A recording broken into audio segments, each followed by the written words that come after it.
on va vous proposer effectivement d'enregistrer le webinaire pour ceux qui souhaitent le revoir ou également pour le diffuser aux personnes qui sont inscrites mais qui n'ont pas pu se connecter ni à la session de ce matin ni à la session de cet après-midi. Donc l'enregistrement va être lancé.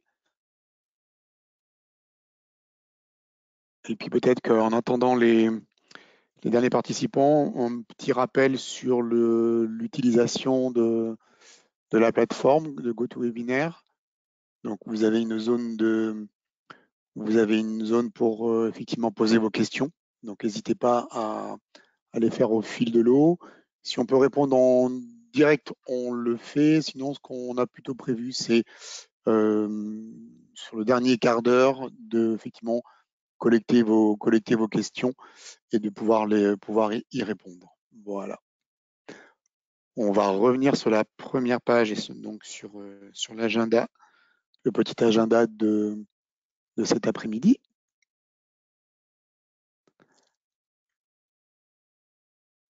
Donc, merci de nouveau de votre participation. On est très content avec mon collègue Michele Polastri de faire ses premiers webinaires sur la thématique des logiciels de géotechnique et de mécanique des sols au sein du groupe Nemetschek. Certains d'entre vous nous connaissent peut-être déjà pour la partie calcul de structure historique avec SIA.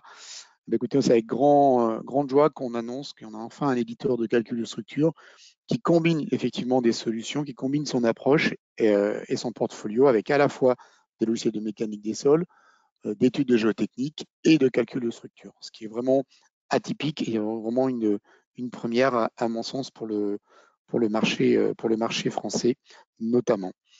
Concernant l'agenda, un petit mot de bienvenue, on est en plein dedans effectivement. Je ferai une petite présentation du groupe Nemetschek juste pour repréciser les différentes marques, revenir sur la synergie qu'il y a au niveau de Nemetschek Engineering, qui comporte 3 marques du groupe, donc SIA, Frilo et DC. Je ferai une brève introduction sur la solution DC Software, parce que c'est une solution modulaire avec certains packages. Donc là, on est sur le premier webinaire que l'on organise. Il y en aura encore 3 autres.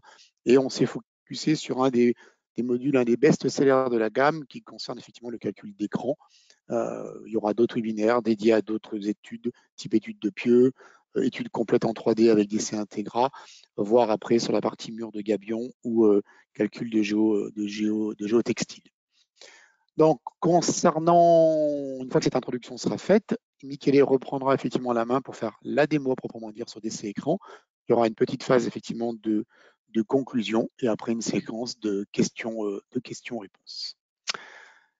Eh bien, écoutez, on va commencer effectivement par la présentation liée au groupe Nemetschek. Donc, groupe Nemetschek, c'est une entreprise qui a été fondée il y a maintenant 60 ans. C'est une société allemande dont un des logiciels phares est le logiciel Allplan ou un autre logiciel comme Archicad. C'est 14 marques qui composent ce groupe aujourd'hui. C'est un des groupes pionniers au niveau de l'architecture, l'ingénierie et la construction, en tant qu'éditeur qui propose des solutions basées sur l'OpenBIM et qui est présent effectivement à travers pas mal de pays. Vous allez pouvoir le découvrir avec la slide d'après, puisqu'on a à peu près 80 bureaux dans le monde. C'est un peu plus de 800 millions d'euros de chiffre d'affaires l'année dernière, avec une forte croissance. Au niveau du groupe Nemetschek, vous avez donc l'entité SIA, l'entreprise SIA France. Là, vous avez le petit trombinoscope de la douzaine de personnes qui sont dédiées au marché français et au marché suisse, avec l'équipe technique dont Michele Polastri fait partie, puisque c'est lui le team leader de l'équipe France, sous la houlette et la direction de Jade. Et moi, pour ma part, j'ai le plaisir effectivement d'animer l'équipe commerciale qui est organisée autour de quatre régions. Alors, pour avancer un petit peu plus en détail, comme j'ai annoncé, Nemetschek Engineering, c'est le rapprochement, la synergie entre 3 marques du groupe, SIA, Frilo et DC.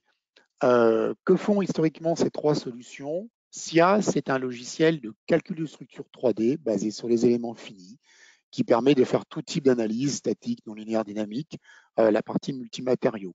Frilo, c'est plutôt un outil composé d'une centaine de programmes qui permettent de faire des analyses détaillées élément par élément pour des éléments en béton, en acier, en bois ou en maçonnerie.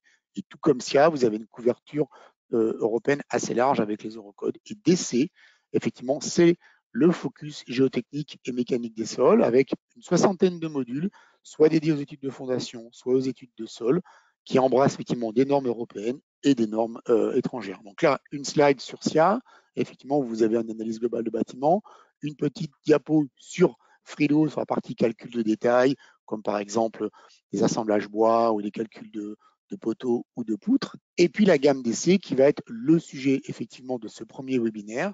Donc la gamme d'essais est composée, comme je le disais, d'à peu près 60 modules qui vont permettre de couvrir l'ensemble des types d'études que vous allez pouvoir rencontrer dans les études de sol.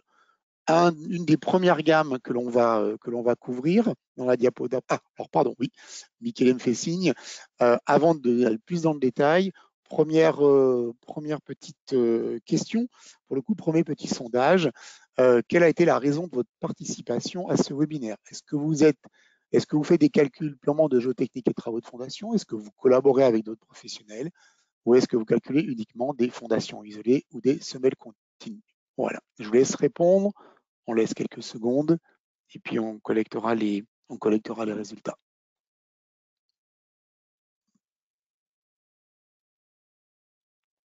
Michele, je te laisse gérer l'affichage. Oui, absolument. Voilà.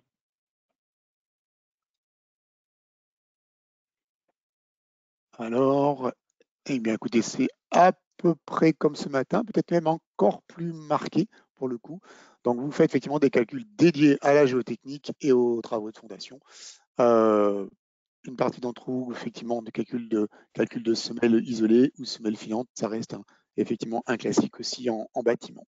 Donc, pour revenir sur la gamme de logiciels dédiés effectivement à la géotechnique et à la mécanique des sols, il y a un certain nombre de modules qui sont dédiés au calcul de fondation, permettant d'interpréter des calculs pour des pylônes ou des portances sur des semelles isolées. Là, vous avez un exemple avec quelques captures d'écran du logiciel et la mise en place on voit ici d'un dallage pour le coup. Autre partie très importante de nos solutions, c'est tout ce qui concerne effectivement les analyses de parois. Et c'est un des sujets de cet après-midi, de webinaire, avec la démo de DC écran. Mais il y a effectivement d'autres modules qui permettent d'aller intégrer la partie dimensionnement, ferraillage, ou de l'intégrer plus largement dans DC Integra, qui est le module 3D au niveau de la prise en compte des projets. Vous avez également des modules spécifiques dédiés au calcul de pieux, d'analyse de pieux. Donc, ils se décomposent en 4 principaux modules, DC pieux mûrs, DC pieux groupe et DC vibro pour tout ce qui est effectivement essai sur des structures ballastées. Vous avez une gamme dédiée plus sur la partie calcul de sol, pour le coup, avec la partie talus et la partie à droite qui s'appelle DC rabattement, DC infill par rapport notamment aux prises en compte de canalisation. Et puis, avant-dernière partie de la gamme, pour le coup, c'est le focus de cet après-midi sur la diapo d'après, sur la partie DC écran, où là, vous retrouvez premier webinaire, donc le 14 septembre, aujourd'hui, dédié sur le calcul d'écran, quelques captures d'écran, pour le coup, sur la mise en forme, les notes de calcul. Le prochain webinaire, lui, aura lieu dans 15 jours sur DC Integra, qui est la solution BIM, solution 3D, qui couvre effectivement pas mal d'éléments en termes de connexion avec les autres modules, parce que ce module de saisie 3D, il est interconnecté avec les modules indépendants de la gamme. C'est avec celui-là notamment qu'on peut également avoir des échanges au niveau d'un processus BIM, maquette numérique, lié avec des IFC. Le webinaire d'après, c'est celui du 12 octobre, qui va plutôt être focus sur la partie gabion et géotex, qui permet de prendre en compte les constructions en terre renforcée avec des éléments de géotextile. Et le dernier webinaire sera lui dédié le 26 octobre à DC clous et DC sous-d'œuvre pour tout ce qui va être soubassement, mur poids, pente cloutée pour effectivement gérer les glissements de blocs. Donc voilà pour l'introduction. Vous voyez que c'est une gamme relativement complète. DC Software, ce sont des logiciels qui existent depuis maintenant plus de 30 ans. C'est très robuste, très connu dans pas mal de pays européens. Et donc, nous, au niveau effectivement de la France, le logiciel a été traduit. Le logiciel, vous verrez dans la démo de Michele, intègre un certain nombre de normes, un certain nombre de spécificités liées au marché français. Donc, on va pouvoir les découvrir. Dernier point, vous avez tous reçu, pour vous remercier de votre participation, vous avez tous reçu de quoi installer et surtout de quoi utiliser les logiciels de la gamme DC Frilo pendant 2 mois.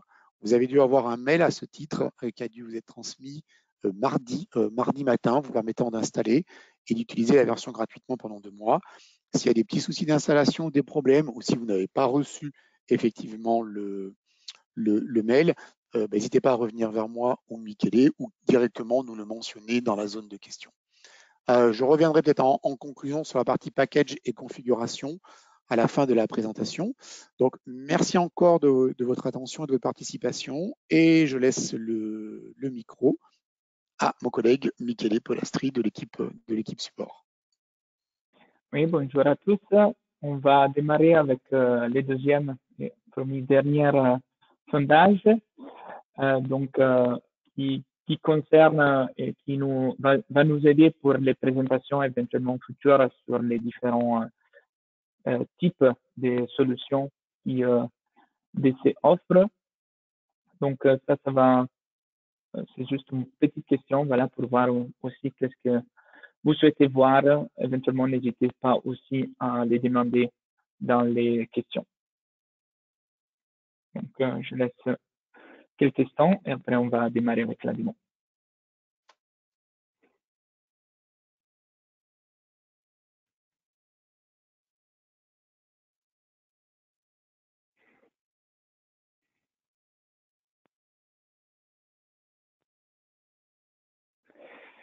Voilà. Donc, je vais partager juste, voilà, ça respecte un peu ce qu'on s'attendait. Donc, avec quand même une partie aussi intéressée à la partie géosynthétique et gabion, qui viendra aussi parmi notre webinaire. Et on verra, voilà, de se concentrer aussi sur la première partie qui, pour le moment, elle n'est pas couverte par les webinaires. On va sûrement retourner, voilà, sur ce type de sujet. OK. Donc, je vais démarrer sur les logiciels des vrais et propres. Ça, c'est une des outils, des softwares, des logiciels que vous pouvez lancer avec les packages, voilà, DDC. Et en lien général, c'est très intuitif comme type de logiciel et très complet au niveau des différents, soit normes, mais aussi méthodes de calcul. En particulier, vous avez, juste pour voilà, vous repérer un peu sur l'écran, vous allez ici en haut un peu toute la liste des fonctionnalités du logiciel, mais en général, c'est ici à gauche où vous pouvez faire les choix très très rapides des mêmes types des informations que vous voyez ici en haut. Par exemple, on verra introduction des terrains, des charges, etc. L'unique passage que sur lequel je vais me concentrer ici en haut, c'est la partie réglage, configuration, où on peut effectivement voir les sorties graphiques possibles pour, voilà, pour visualiser les résultats. En particulier, je vous suggère de regarder la partie enveloppement et dimensionnement qui des fois ne sont pas automatiquement cochés, voilà, comme type d'option. Et ensuite, dans la partie gestion, c'est plutôt, voilà, pour les impressions d'écran et autres. Et c'est dans la partie autre où vous retrouvez la partie dédiée au langage. Donc là, vous voyez qu'ils sont déjà couverts au niveau des langues, différents pays et différents types de langues. Et donc, aussi, côté normatif, ces types voilà, de possibilités sont couvertes. Je vais fermer ici. Là, on a déjà sélectionné la partie français. Donc, on peut rentrer dans les premières icônes ici en haut. Si on peut lister, voilà, en ordre ce qu'il faut faire au niveau d'utilisation du logiciel. Et dans cette première option, vous retrouvez toute la partie dédiée aux normes, calcul et dimensionnement. Pour ce qui concerne la norme de calcul, vous retrouvez les différents types de codes, en particulier, voilà, pour ce qui concerne la démo d'aujourd'hui, le code 7 et l'annexe nationale français. En général aussi, voilà, la norme suisse, par exemple, vous la voyez couverte Et pour ce qui concerne les dimensionnements, de la même façon, c'est sélectionner automatiquement la partie Eurocode 2 et 3 et là aussi l'annexe nationale français. L'autre paramétrage à insérer ici, c'est la profondeur de la nappe. Donc là, pour la démo, là, on va indiquer 1,5 mètres. Et ici, parmi les différentes possibilités que vous avez, je vais juste souligner la partie liée aux ancrages au été. Donc là, vous avez des options pour les calculs de ce type d'éléments, éventuellement les types de calculs pour les encastrements partiels, et éventuellement la partie liée à la poussée de terre. Donc, vous avez soit c'est active ou une poussée au repos. Voilà. Donc là, vous trouvez un peu toutes les caractéristiques générales du projet. Et après, donc, on va partir sur la sélection du parois. Là, vous pouvez éventuellement importer des DXF DWG pour les dessiner. Et c'est très intuitif car vous sélectionnez directement les points à l'écran. Vous cliquez voilà, sur l'écran directement. Soit vous pouvez créer un paroi droit, soit aussi incliné. Et dès que vous cliquez à nouveau sur l'écran, vous avez la possibilité, comme vous voyez, d'avoir un deuxième voilà, écran inséré peut être aussi fait du matériau aux paramètres voilà, différents, au type différent et aussi avec des inclinations différentes. Si vous êtes content avec cette première unique paroi, comme on montre dans notre démo, ça suffit de cliquer droit pour arrêter l'introduction de l'élément. Et en général, là, on retrouve différents types d'éléments. Nous, on va regarder pour cette première partie de la démo les rideaux et ensuite, on verra les parois avec des pions. Donc, en ligne générale, pour ce qui concerne les rideaux, on peut introduire nous-mêmes des informations génériques liées à l'élément, mais vous avez une gamme de possibilités, voilà, et là, vous avez une liste avec différents producteurs de ce type d'éléments et voilà, n'hésitez pas à nous indiquer s'il y a d'autres que vous utilisez. Une fois sélectionné les types souhaités, vous avez déjà quasiment toutes les informations nécessaires. Donc, ça suffit de cliquer OK pour insérer l'élément. Il vous demande tout de suite d'insérer aussi un type de sol. Donc, ça, c'est lié à l'effet qu'il n'y a aucun type de sol désigné pour le moment. Et là, vous pouvez insérer vous-même aussi les caractéristiques du sol ou utiliser des propositions. De la même façon, vous pouvez sélectionner différents types de sols. Une fois choisi le type de sol, là, vous avez déjà toutes les informations nécessaires. Il faut ajouter la partie liée au frottement et à la pression des pointes. Donc là, je vais insérer un peu des valeurs classiques, on peut dire, pour ce type du sol. Et ensuite, une fois qu'on clique OK, il va générer l'élément. À noter que dès qu'on veut modifier et faire des modifications, ça suffit de double-cliquer sur l'élément pour changer le type de sol, pour changer le type de paroi et avoir éventuellement aussi des informations liées à la longueur de l'élément. Donc, avec un double-clic sur les nœuds, vous rentrez, vous pouvez changer les coordonnées. Quand même, le logiciel est fait pour calculer ou dimensionner lui-même la longueur de paroi. Donc, dans tous les cas, pour ce type voilà, particulier d'exemple, ça sera calculé en automatique ensuite. Je vais introduire ensuite des ancrages. Donc, vous n'êtes pas obligé pour tout type d'analyse, mais dans ce cas-ci, on va les ajouter pour effectuer notre dimensionnement. Et là, de la même façon, vous sélectionnez 2 points à peu près où vous voulez insérer l'ancrage. Vous avez tout de suite la possibilité de modifier la position exacte de l'ancrage. Dans ce cas, c'est en mètres, l'inclinaison du tirant et la longueur souhaitée. Ensuite, ça suffit de donner l'espacement horizontal. Donc là, je commence avec 2 mètres et on verra au niveau de dimensionnement. Là, vous voyez que notre ancrage n'a pas été, il n'est pas coloré. Voilà, il est grisé. Ça signifie qu'encore, on ne l'a pas utilisé lors du projet. Je vais en ajouter une autre, voilà, 3,5 mètres, et je vais insérer exactement le même paramétrage. Ensuite, on peut ajouter, par exemple, des talons. On a la possibilité d'ajouter jusqu'à 2 talons dans notre modèle. Et là, donc, je vais insérer une première. Voilà. Là, c'est que soit pour les talons, soit pour les ancrages, dès que vous sélectionnez une certaine icône, l'icône, elle va être évidenciée. Voilà. Donc, ça signifie qu'on est à l'intérieur du commande pour rentrer un certain type d'éléments. Dans ce cas spécifique, donc, si vous souhaitez arrêter la commande, soit vous cliquez sur une autre commande dans la liste, ou soit vous cliquez droit.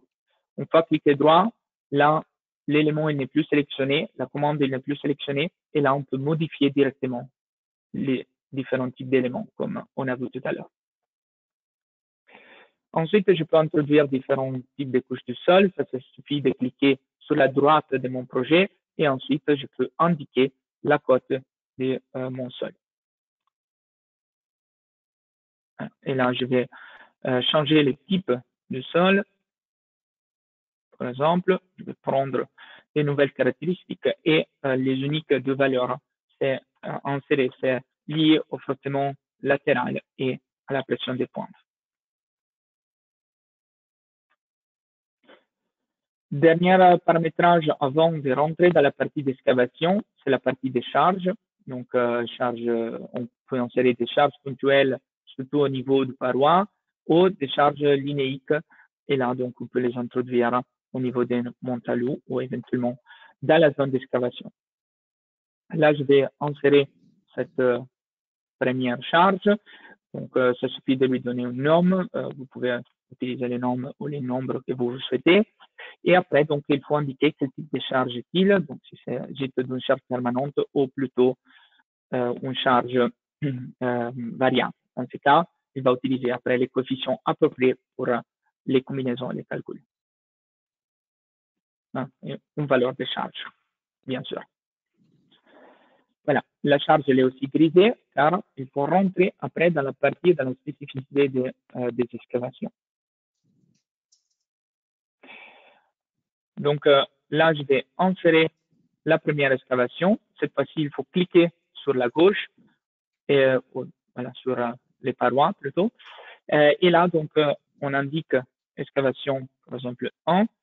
Dans cette première excavation, on peut soit jouer ou pas sur l'effet qu'il y a un ancrage. Dans ce cas, pour les premières, il n'est pas nécessaire d'appliquer un ancrage.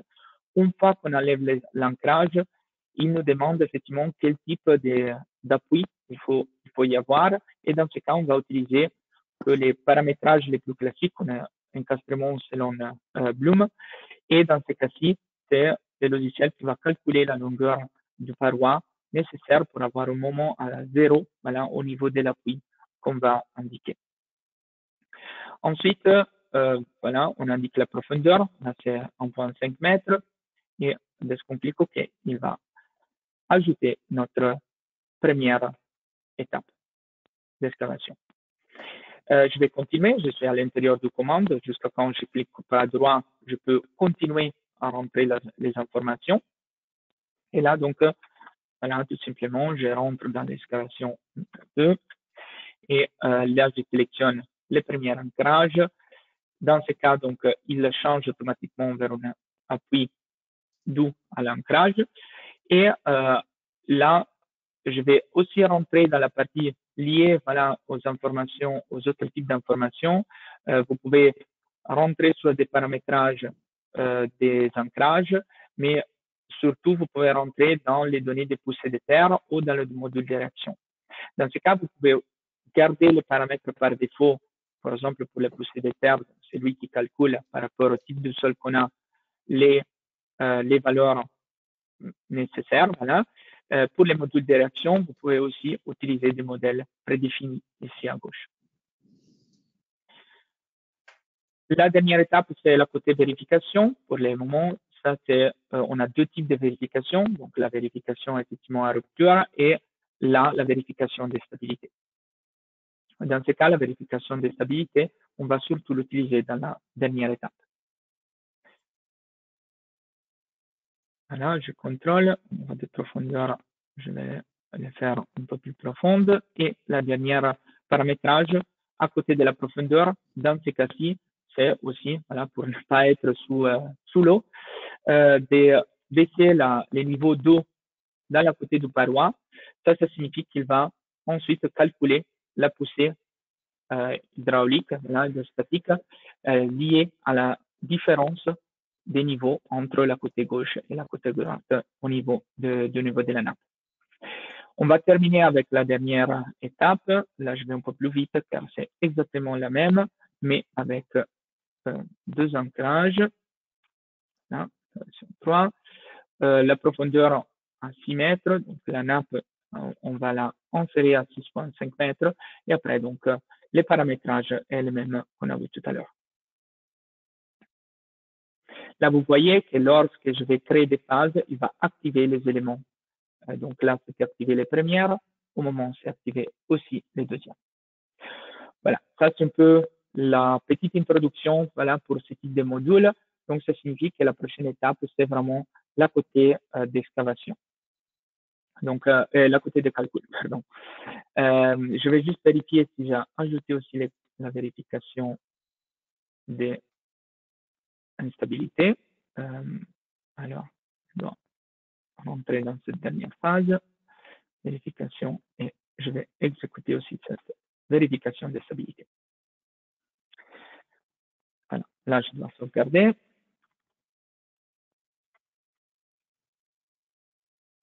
OK.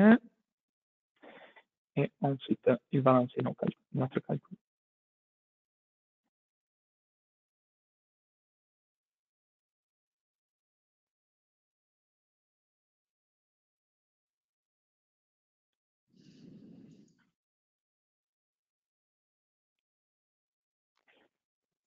On attend quelques instants.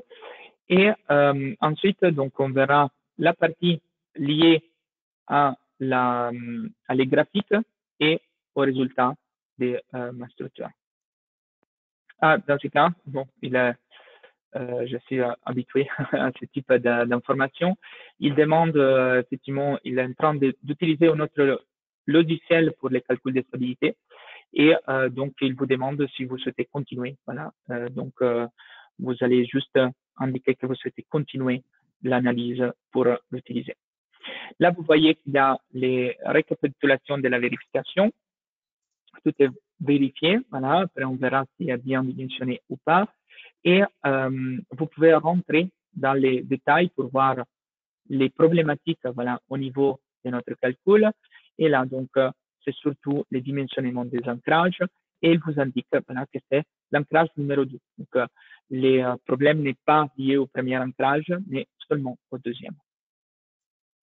Je vais faire OK, OK, et on rentre dans les détails des résultats. Pour entrer dans la partie quai graphique, on sélectionne les premières. Là, il vous montre seulement les possibilités qu'on a indiquées dans les réglages. Donc, c'est pour cela que je vous indique où les trouver. Là, vous voyez que, par exemple, tout ce qu'on n'a pas accroché, il ne peut pas être sélectionné au moment. C'est très facile, ça suffit de retourner dans la côté réglage pour les activer.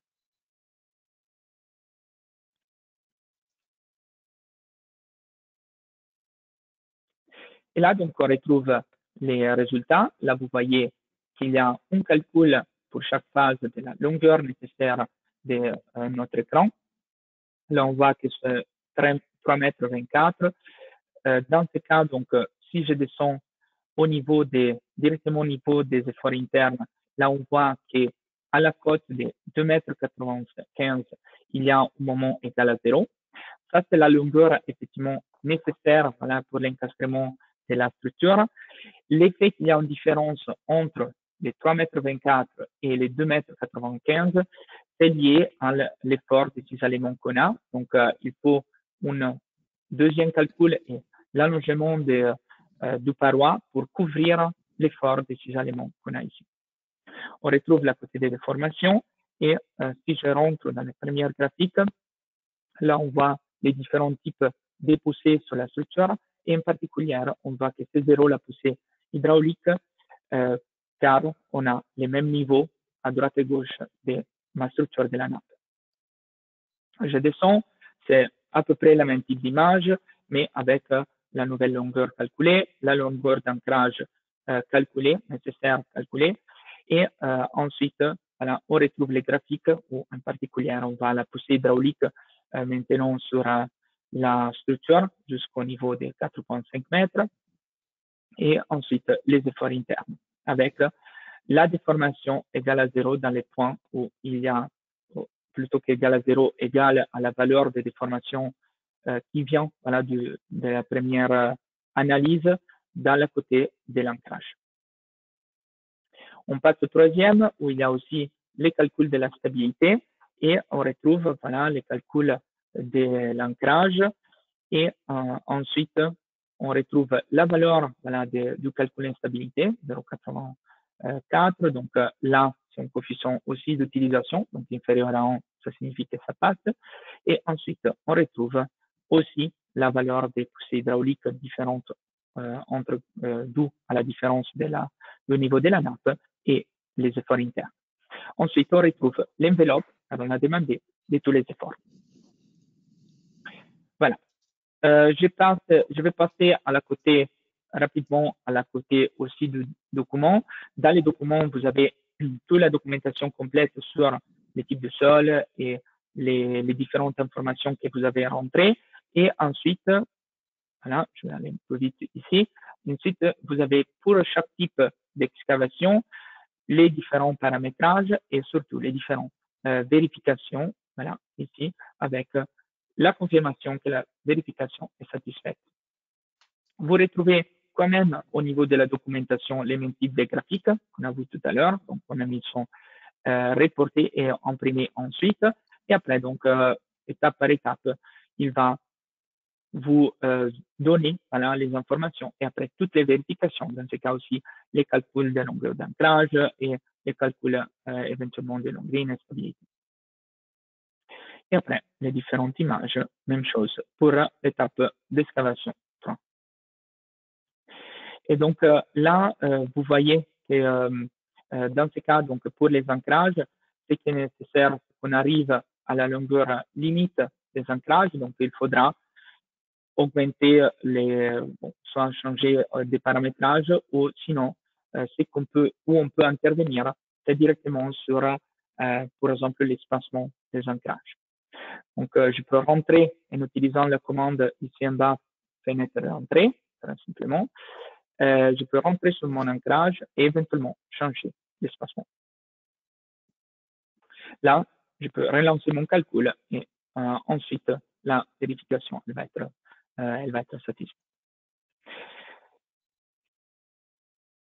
Une fois voilà, que c'est confirmé, on peut passer à la côté dimensionnement. Donc, voilà, les modèles, ça reste un peu cela. On verra deux types de dimensionnement. Un pour ce type des parois et une pour les paras à pieux.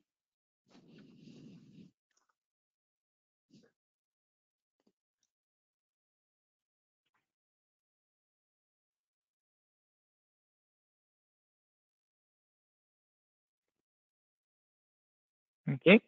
Donc, je rentre dans le côté du dimensionnement. Et là, donc, on a notre effort interne sur notre vidéo. Et là, on peut regarder voilà, les taux d'utilisation pour chaque type de contrôle sur l'élément. On voit que le taux d'utilisation il est quand même inférieur à 100%. Voilà. Et on peut essayer voilà, de changer le type de profil pour voir si on arrive à avoir un taux d'utilisation différent. Ou on peut utiliser aussi des propositions qui rentrent là, dans toute la dans toute la base de données pour retrouver voilà, une valeur optimisée des rideaux. On va voir qu'est-ce que ça nous donne. Voilà. Par exemple, ce type de rideaux, et là, donc, on voit que ça augmente, voilà, et se dimensionne par rapport aux efforts internes. Voilà, 73%. Ensuite, il y a des dimensionnements des ancrages. On les retrouve ici avec les différents paramètres, paramétrage de l'ancrage et des longueurs. Donc là, si on rentre dans les ancrages, tout est OK, le contrôle est bon. Donc, comme on a changé voilà, les types d'ancrage ou l'espacement plutôt des ancrages, et pour les longueurs, c'était déjà OK. Donc, on n'a rien à modifier. On va sortir et on va regarder le dernier paramétrage, qui est lieu si on va modifier les types de parois. Donc, on va utiliser les parapieux. Et là, donc aussi, on a des paramètres voilà, par défaut. Et on peut jouer voilà, sur les diamètres et éventuellement sur l'écartement. On peut soit les avoir écartés, ou soit on peut dire recouper, voilà, si on va indiquer une valeur négative. Par exemple, j'indique valeur de moins 0,1. Est-ce que je fais OK, il va modifier les types là, de parois utilisées. Et là, donc, je relance les calculs et on va regarder surtout la côté dimensionnement pour vous montrer la différence entre voilà, côté plutôt lié à l'Eurocode 2 et à l'Eurocode 3.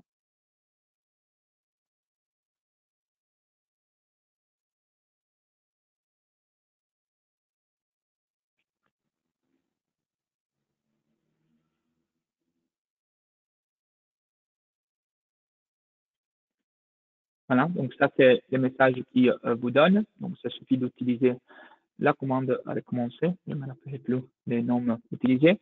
Et là, donc il va lancer l'autre programme pour l'analyse de stabilité. Donc ça vous arrive seulement si la vérification de stabilité est activée. Voilà, là on voit que tout est vert, on dit voilà, un peu dans l'utilisation de tous les logiciels, à part le dimensionnement des longues. Donc ça sera surtout cela qu'on doit dimensionner au niveau général. Et après, donc, on va regarder pour les dimensionnements au lieu des parois, donc surtout pour les ferraillages de ce type d'éléments. Donc là, je vais faire OK. Et tout simplement, je rentre directement, sans passer à nouveau par les menus des résultats, par la partie dimensionnement. Dans ce cas, donc, vous avez le dimensionnement des pieux. Par défaut, il y a une certaine distance qui est utilisée. Dans ce cas-ci, ça signifie qu'il va calculer les efforts internes par rapport à la valeur de la distance entre deux pieux. Donc là, vous voyez que c'était un peu les doubles de ce qu'on a vu avant, que c'était par mètre. Donc là, c'est à peu près 2 mètres quelques. Donc c'est légèrement plus grand que les doubles. Et ici, tout simplement, dès que vous changez de diamètre, il va vous dimensionner la, voilà, les différentes sections de béton. Voilà, donc il va vous calculer les ferraillages nécessaires. C'est toujours, bien sûr, les modifier. Et vous pouvez aussi changer le type de disposition. Donc, si vous souhaitez, par exemple, avoir qu'un seul pieu rempli entre deux pieux ferraillés, vous pouvez aussi les changer. Dans ce cas-ci, par contre, il faudra recalculer les efforts internes. Donc, vous pouvez utiliser l'option ici, calcul, pour recalculer les efforts internes de la structure. Donc, ils vont être à peu près la moitié, voilà, exact, des efforts qu'on a maintenant. Donc, on attend juste quelques instants. Voilà. Et une fois qu'ils sont recalculés, alors là, on peut dimensionner à nouveau. Et voilà, je peux utiliser, par exemple, des phi 16 ou des phi 20 pour dimensionner ce type de structure.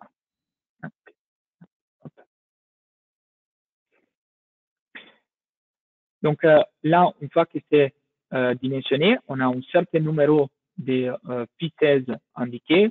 On a après voilà, le même paramétrage qu'on a vu tout à l'heure pour les calculs des ancrages, si nécessaire. Dans ce cas-ci, ils étaient OK. Pour le dimensionnement des longues, dans ce cas, il faut les dimensionner. Ça signifie qu'il faut rentrer voilà, dans ce type de profil pour les modifier, ou on peut aussi utiliser des propositions pour les calculs. Dans ce cas, donc, il va calculer un nouveau type qui permet voilà, que la vérification soit satisfaite. Important aussi, c'est la partie liée aux armatures. Là, elle vous montre qu'ils ont été appliqués 12 pi 16 tout au long de l'élément, mais là, vous voyez que la courbe du moment, elle est, voilà, elle est différente tout au long de l'élément, et donc on peut utiliser aussi des ferraillages différents sur mon pieu. En particulier, on peut les regarder soit directement visuel ici, ou soit dans le côté des pieux, à la deuxième page, vous voyez toutes les informations liées à l'armature nécessaires pour chaque valeur de profondité. Et en particulier, voilà, on voit que le maximum, c'est entre 6 et 8 mètres à peu près. Dans ce cas, on peut intervenir aussi directement ici, en indiquant qu'il y a moins d'armature à partir de ou jusqu'à une certaine valeur de profondité. Mais voilà, c'est très intuitif dans la partie graphique où on peut dire, par exemple, de 0 à 2,5 mètres, je vais indiquer les premières, et de 2,5, normalement, là, on peut les laisser continuer, mais je peux, juste pour la démo, arriver, par exemple, à 8,5 mètres, et après, donc, dimensionner de façon différente ces trois types de paramètres. Dans ce cas, donc, ça suffit à nouveau de changer du diamètre pour lancer le dimensionnement. Donc là, elle va dimensionner ceci. L'autre, il est déjà dimensionné. Et ce troisième, je peux aussi voir à nouveau de les redimensionner et avoir une couverture effectivement des ma structure. Éventuellement, je peux toujours les modifier si je veux des valeurs particulières d'armature. Voilà, finalement, une fois que c'est dimensionné, on peut retourner voilà, sur notre résultat. Éventuellement, il va lancer les calculs à nouveau car on a fait des modifications pour la vérification des longrines. Et ensuite, voilà, ça va conclure un peu la petite présentation pour ce type d'outils. Donc, comme vous voyez, c'est assez intuitif, c'est assez régulier au niveau de l'interprétation. Et après, il y a bien sûr pas mal de paramétrages sur lesquels vous pouvez rentrer un peu plus en détail. Voilà. Et donc, en général, là, je peux rentrer dans ma vérification et rentrer dans toutes les vérifications en particulier. C'était pour les longrines, je pense à l'étape 2. Donc, on peut voir que tout est satisfait au niveau des stabilités et ensuite aussi dans la phase 3.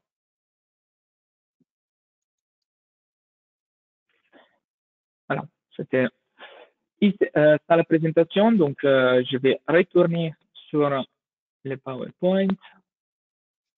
Voilà.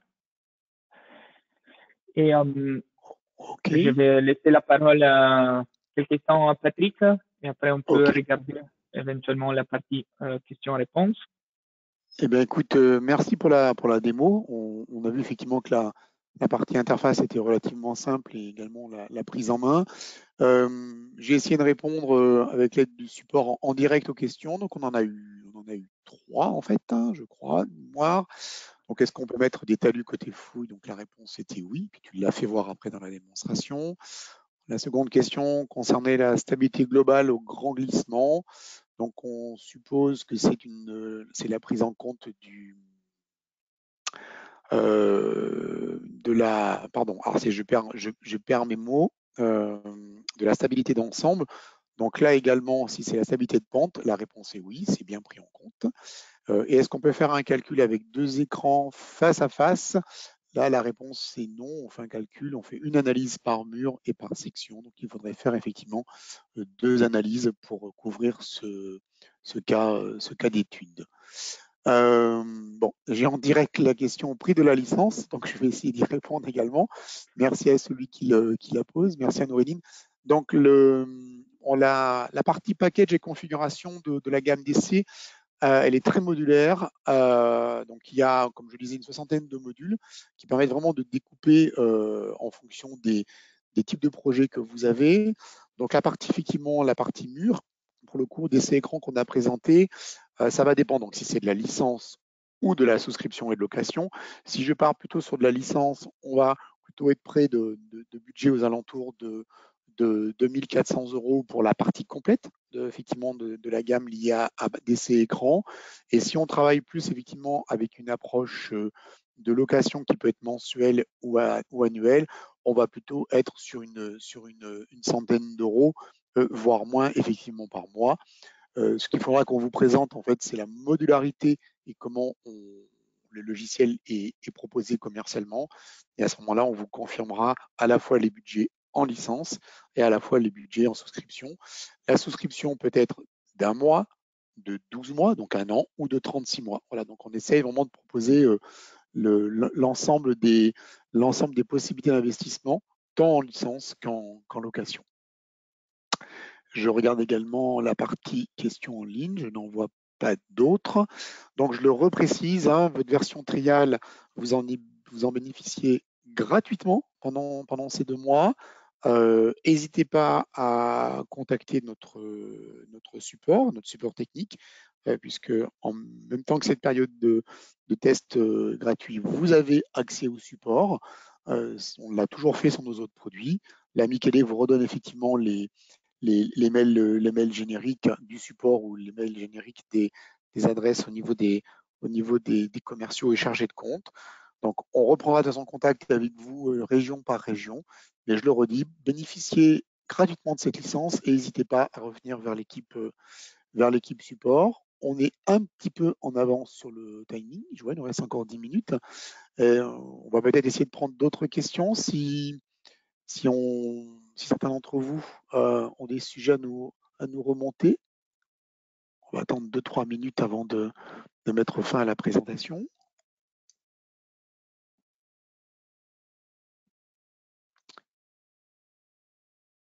Apparemment, pas de questions. Est-ce que tu vois des questions de ton côté? Bonjour, je n'ai pas reçu l'email pour la version d'évaluation. Eh bien, écoutez, on va vérifier ça. Je crois que c'est annexe luxembourgeoise disponible. Ah, bonne question.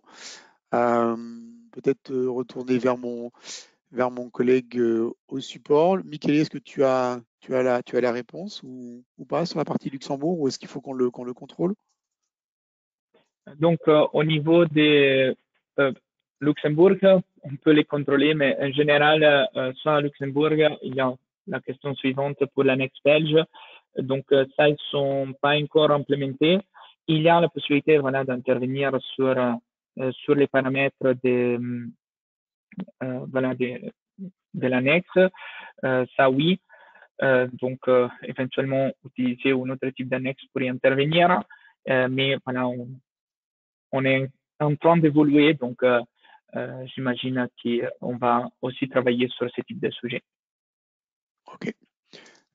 Effectivement, la possibilité de quand même jouer sur les paramètres de la norme au niveau des panneaux de préférence que tu as montré tout à l'heure sur la partie Eurocode 7, malgré tout. Très très bien. Écoutez, je pense qu'on a couvert toutes les réponses. On recollectera effectivement les questions. Le calcul de parois berlinoise est possible aussi? Oui. Ça, je peux Oui. répondre. Je connais la réponse en direct. Voilà. Ça, je le connaissais. Très bien. Ok. Écoutez, je vous remercie une nouvelle fois de votre participation active. On revient vers vous avec les différents éléments au niveau de la gamme et au niveau des configurations. Et je vous souhaite une très bonne fin d'après-midi. À bientôt.